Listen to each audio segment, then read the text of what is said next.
کے حکم کی اس تعمیل کے اندر اپنے دل کو بھی پوچھیں کہ ہماری شکل دیکھ کے پڑوسی کو تکلیف ہوتی ہے یا راحت محسوس ہوتی ہے. اگر آپ کا دل یہ کہتا ہے کہ آپ کی شکل دیکھ کے پڑوسی کو خوشی ہوتی ہے تو آپ بہترین مسلمان ہیں. اگر یہ دل کہتا ہے کہ نہیں وہ مجھے دیکھ کے دروازے کے پیچھے چھپ جاتا ہے تو اس کا مطلب پھر ضرورت ہے کہ اپنے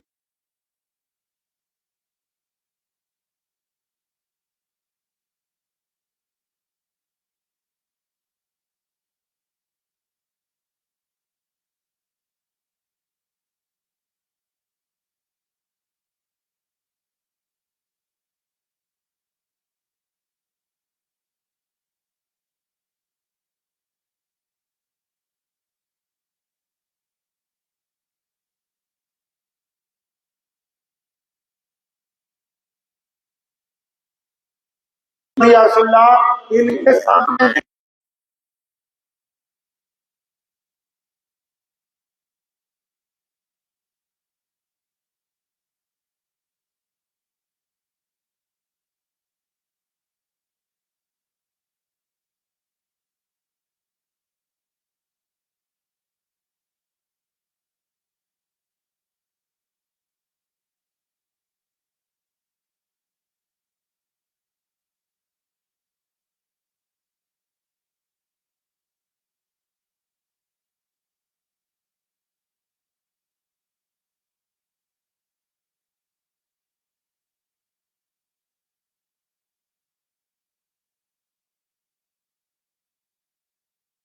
فوراً اس کی خاتون کی بات سنی، ساتھ میں چل پڑے، لے کے چلی. آپ حیرت انداز حیرت ہوگی آپ کو سن کے.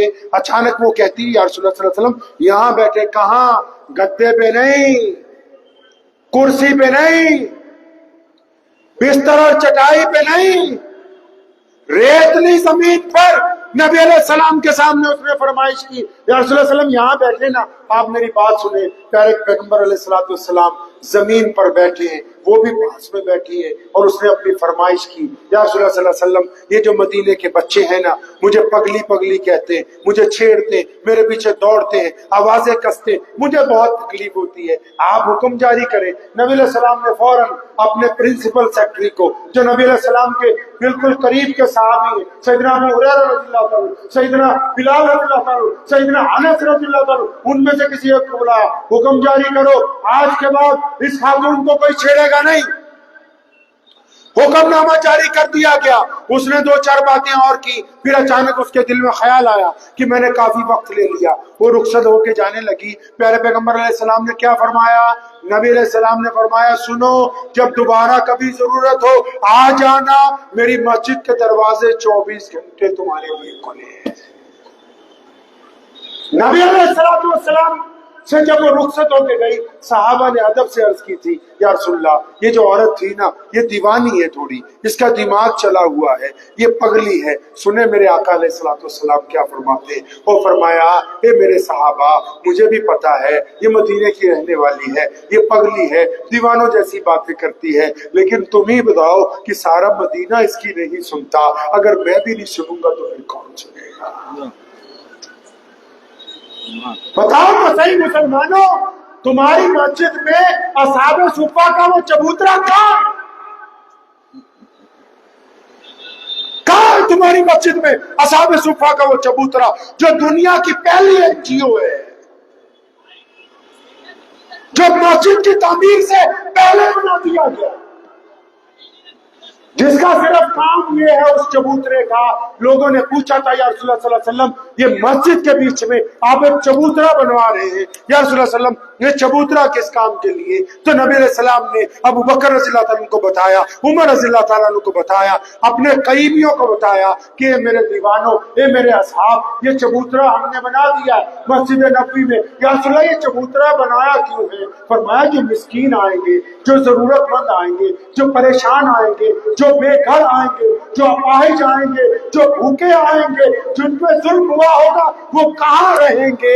یہ چبوترا ان کے لیے بنا دیا گیا کہ وہ جب مسجد نبوی میں آئے، جس کا کوئی گھر نہ ہوگا اس کے لیے یہ مسجد نبوی میں اصحاب صفہ کا چبوترا. کہاں ہے وہ چبوترا؟ کہاں ہے آپ کی مسجد میں وہ چبوترا؟ پیارے پیغمبر نبی علیہ السلام تشریف فرما ہے، حاتم طائی کی بیٹی کو گرفتار کر لیا صحابہ نے۔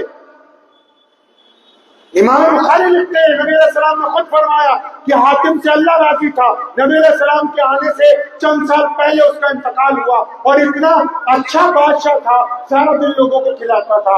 آج بھی اگر کوئی چودھری زیادہ پیسے بانٹنے لگے، ہم لوگ کہہ دیتے ہیں کہ یہ تو حاتم طائی بن گیا ہے۔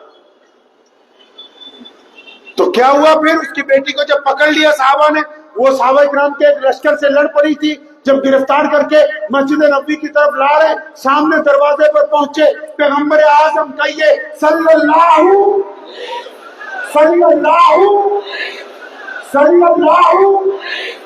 اپنی میرا اندازہ ہے کہ پیچھے سے آواز نہیں آتی، صلی اللہ۔ تو وہ بیٹی جب مسجد نبی صلی اللہ علیہ وسلم کے سامنے ابھی پہنچی ہے تو نبی علیہ السلام نے دور سے ہی دیکھا، دور سے ہی محسوس کر لیا کہ حاتم طائی کی بیٹی کے سر پر دوپٹہ نہیں ہے، سر پر دوپٹہ نہیں ہے۔ اب نبی علیہ السلام نے فوراً اپنی رحمت والی چادر اتاری۔ کون سی چادر؟ ارے کون سی چادر بھائی؟ بولتے رہیے، کون سی چادر؟ جس چادر کو پہننے والے کو طٰہٰ، یاسین، مدثر کہا گیا، جس چادر کو بوسہ لینا جبریل امین اپنے لیے عزت کی بات سمجھتے ہو۔ کون؟ محمد الرسول اللہ صلی اللہ علیہ وسلم۔ جب معراج کی رات پہ گئے تو ایک مقام آیا، جبریل جو فرشتوں کے سردار ہیں، جبریل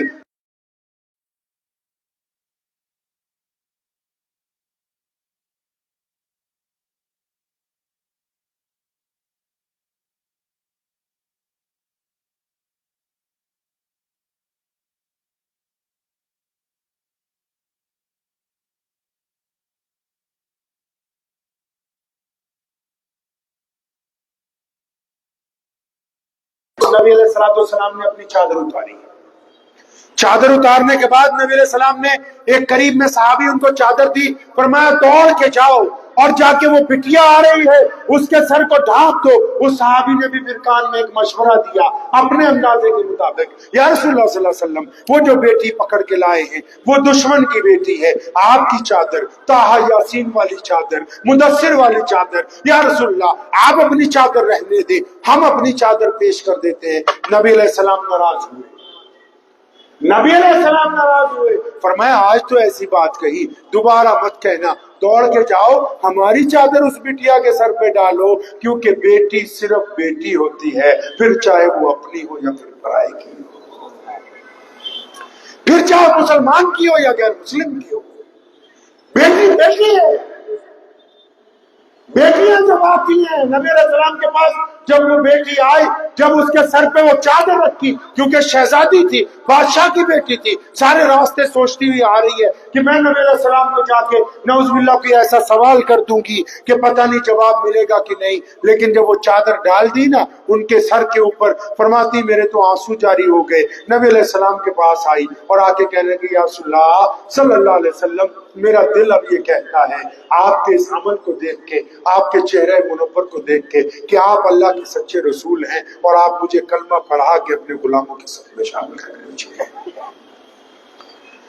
اور پھر وہ جب جانے لگی، سنو آج کل تو کئیوں کو ڈر لگتا ہے کہ بیوی کے ڈر سے بہن کو کچھ دیں یا نہ دیں، وہ جب واپس جانے لگی ہے تو پیارے پیغمبر علیہ السلام نے ساز و سامان منگوایا، سواریاں منگائی، فرمایا بٹیا کیا خواہش ہے؟ یا رسول اللہ صلی اللہ علیہ وسلم میرے ساتھ جتنے میرے سپاہی تھے سب کو رہا کیجیے۔ فرمایا سب کو صرف رہا ہی نہ کرو، ان کو نئے کپڑے دو، لباس دو، بیت المال کو حکم جاری ہو گیا، نئی سواریاں، نیا ساز و سامان، کیونکہ نبی علیہ السلام نے ہمیں یہ درس دینا تھا کہ قیامت تک کے لوگوں اس بات کو سمجھ لو کہ جب بیٹی اپنی ہو یا پرائی، جب گھر آ جاتی ہے اس کو جب رخصت کیا جاتا ہے تو خالی ہاتھ واپس نہیں بھیجا جاتا، خالی نہیں بھیجا جاتا۔ کیا نبی علیہ السلام مسجد نبی میں تشریف فرما ہے، آپ صلی اللہ علیہ وسلم اچانک ممبر سے تکبیر کہتی ہے، میں اللہ کی طرف چہرہ کر لیتا قبلے کی طرف، اور میری ماں اگر زندہ ہوتی سیدہ آمنہ اور وہ حجرے میں ہوتی اور مجھے آواز دیتی محمد، فرمایا تو پھر جنگ یرموک سے واپسی کے موقع پہ آرام فرمائے انس بن مالک رضی اللہ تعالیٰ عنہ پہرے پر موجود ہیں، اور کیا دیکھتے ہیں؟ دیکھتے ہیں کہ نبی علیہ السلام سو رہے ہیں، ایک درخت اپنی جڑوں سمیت نکلا، جڑوں سمیت نکلا ایک درخت، اور چلتا ہوا محمد رسول اللہ صلی اللہ علیہ وسلم کے قدموں کی طرف آ کے کھڑا ہو گیا، بہت دیر کھڑا رہا، پھر وہ واپس گیا اور زمین کے جس جس حصے سے اس کی جو جڑ نکلی تھی پھر وہی وسط ہو گئی۔ پہلے نبی علیہ السلام کی جب آنکھ کھلی، حضرت انس رضی اللہ عنہ نے کہا یا رسول اللہ صلی اللہ علیہ وسلم آج تو عجیب ماجرا ہو گیا، آج عجیب بات دیکھی ہے۔ فرمایا کیا ہوا انس، کیا عجیب بات دیکھی؟ فرمایا یا رسول اللہ اس درخت کو دیکھتے ہیں، وہ جب آپ آرام فرما تھے وہ اپنی جڑوں سمیت اکھڑا تھا، آپ کے پاس آیا، یہاں کھڑا رہا، پھر واپس چلا گیا۔ فرمایا ہاں انس، اس نے میں یہاں آرام کر رہا تھا،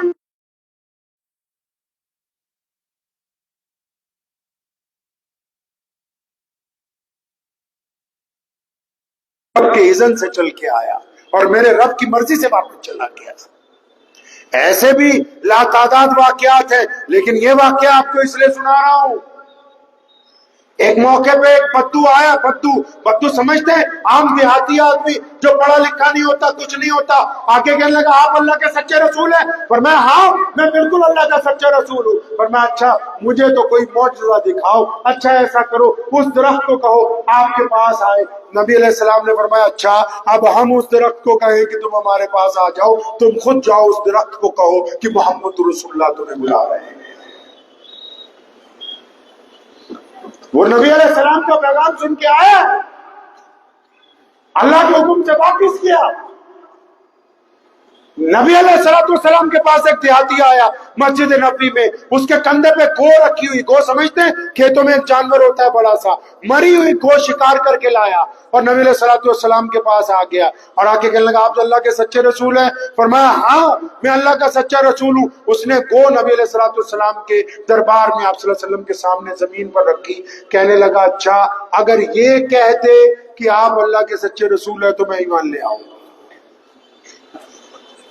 دیکھیے اس کا یقین، کیونکہ مرا ہوا جانور لایا ہے، اسے پتا کہ مرے ہوئے تو بولتے نہیں، مرے ہوئے تو نہیں بولتے۔ اب نبی علیہ السلام نے کہا ہاں کیوں نہیں؟ اللہ کے نبی علیہ السلام نے اسے کہا کہ ہاں گو بتا کہ میرے بارے میں تیرا کیا خیال ہے، تو فوراً اس نے آنکھیں کھول دی اور وہ بدو بھی حیران ہے۔ اس نے جو سیرت میں نبی علیہ السلام کی شان بیان کی ہے، اس گو نے جان آنے کے بعد اس نے کہا یا رسول اللہ صلی اللہ علیہ وسلم میری تو قسمت جاگ گئی، قسمت جاگ گئی جو مجھے آپ کے دربار میں حاضری کا موقع مل گیا۔ یہ دو تین واقعات یہ اس لیے سنا رہا ہوں کہ کچھ ایسے بدبخت بھی ہیں آج کل کہ جن کو استنجا کرنا نہیں آتا، وہ نعوذ باللہ بازاروں میں بیٹھ کے، چوراہے میں بیٹھ کے، چائے کی دکان پہ بیٹھ کے، پان فروش کے پاس بیٹھ کے کیا بات کرتے ہیں ربیع الاول کے مہینے میں کہ نبی کے پاس علم غیب تھا یا نہیں تھا۔ اللہ اکبر، جن کو ابھی اپنے اپنے کپڑے سنوارنے کا ہنر نہیں، نعوذ باللہ وہ نبی علیہ السلام کے بارے میں بات کریں گے کہ علم غیب تھا کہ نہیں تھا۔ سارے مفتی بیٹھے، نبی علیہ السلام نے جنگ بدر کی رات میں نکلے ٹہلنے کے لیے اپنے حجرے سے، چھڑی ہاتھ میں، اور چلتے چلتے آپ صلی اللہ علیہ وسلم نے ایک جگہ زمین پر چھڑی دکھائی، فرمایا ابو بکر یہاں پر ابو جہل گرے گا صبح کو، پڑھیے امام بخاری کو۔ چند قدم اور آگے چلے، فرمایا امیہ یہاں پہ گرنا۔ ایک ایک بدترین دشمن کی زمین پر نشاندہی کر رہے ہیں کہ کل اللہ نے ہمیں فتح دینی ہے۔ اب میں آپ سے یہ کہنا چاہتا ہوں جو اصل بات ہے، جو نعوذ باللہ لوگ یا علماء اس بات پر کبھی بحث کرنے لگے، سیدنا امام ابو حنیفہ رحمت اللہ علیہ سے لے کے